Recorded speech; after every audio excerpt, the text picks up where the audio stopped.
Welcome back mga kaibigan, mainit na balita ko sa inyo. Kai Sotto matagal na palang nababalita dito sa China at ang malupit pa nitong nakaraan lang. Sa article na nilabas nila parang sobrang minamaliit naman ata nila ang ating pambato. Simulan po natin dito, may mga balita na po pala na lumalabas kay Kai doon sa China matagal na. Ilang taon na mga kaibigan nakakalipas, lalo na nung panahon na si Kai po ay nandoon sa Amerika. Itong balita po na isa na lumabas sa kanila noong 2020, translate po natin sa English. Tinawag si Kai ng sikat na website na ito sa China na Yao Ming daw si Kai ng Pilipinas na nag-skip ng NCAA at directly tutungo dito na sa NBA G League at 4-star recruit daw ang pambato natin at hire daw ito sa kanilang si Yu Jiahao o Harold Yu. Fast forward tayo mga kaibigan, 2023. May article sila na nilabas na naman sa ating pambato. Ito po yung panahon na bago ang FIBA World Cup. So ibig sabihin, hindi po determine kung sino makakalaban ng bawat bansa ng Pilipinas o ng China man. Kasi mga kaibigan, yung bracket pa lang alam noon at hindi po kasama ang China at Pilipinas o magkalaban ng China at Pilipinas nung time na yon. So ito mga kaibigan, ito yung article, basahin nating mabuti. Mga kaibigan, hindi na naman daw po nakapag-ensayo ang pambato natin sa Gilas at malaki nga daw po ang tsansa nito na hindi makapaglaro sa World Cup nang dahil sa injury. At ito paano daw naikukumpara ang 6.5 rebounds sa NBL dito sa kanilang si Yao Ming.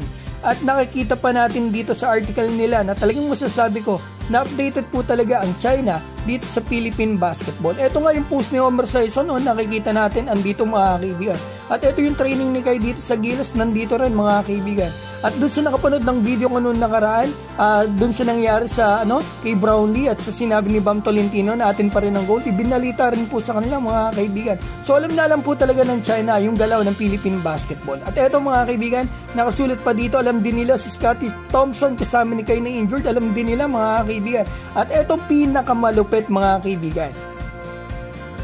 Sotto has always been called Filipino Yao Ming by Filipino fans. Mga kaibigan, nakakatawa naman yun dahil wala naman po talagang Filipino fans na tumatawag ng Yao Ming dito kay Kai at sila pa po mismo ang nagbansag nun kay Kai sa balita nila, like yung pinakita ko kanina na binalita po nila nung 2020. Nakasulat pa dito mga kaibigan yung updated height ni Kai at stats sa NBL mga kaibigan, at may nakatanong pa na paano daw si Kai magiging karapat-dapat sa pangalan ni Yao Ming kung hindi naman daw ito makapag-perform sa dominanting level.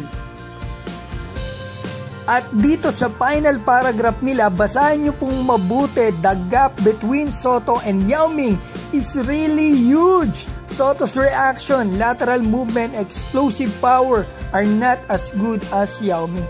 Napakalaki daw ng agwat ni Yao Ming dito kay Kai Sotto at ang reaction, lateral movement, explosiveness, power daw ni Kai ay wala sa kalingkingan ni Yao Ming.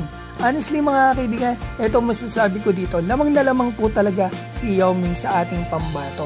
Dahil dominante po talaga itong si Yao Ming dito sa Asia pa lang at nakarating ng NBA, first pick pa, naging Hall of Famer, pero hindi masama po na maihalin tulad kung tutuusin ang isang player dito sa ibang player, lalo pareho sila ng size at pinagmulan at lalong-lalo na kung sila mismong mga Chinese ang nagkukumpara dahil sila lang po talaga mga kaibigan ang tumatawag ng Yao Ming dito kay Kai Sotto o Philippine Yao Ming. Masyadong mababa man ang tingin nila kay Kai sa article na ito mga kaibigan. Ang mahalaga, hindi nila alam na kalaban pala nila ang Pilipinas dito sa World Cup sa qualification at ito yung nilait nila mga kaibigan, naka 12.6 rebound off the bench nung tinalo natin sila at dinakdakan pa ni Kai sa ulo yung MVP ng liga nila. And take note, eto si Yao Ming, 23 years old na to, nag-debut game sa NBA. Eto ang ating pambato mga kaibigan, 21. Hindi ko sinasabing maaabot ni Kai o malalagpasan o ganon yung mga achievements ni Yao Ming dahil imposible yun at hindi natin nakikita yung hinaharap. Ang mahalaga,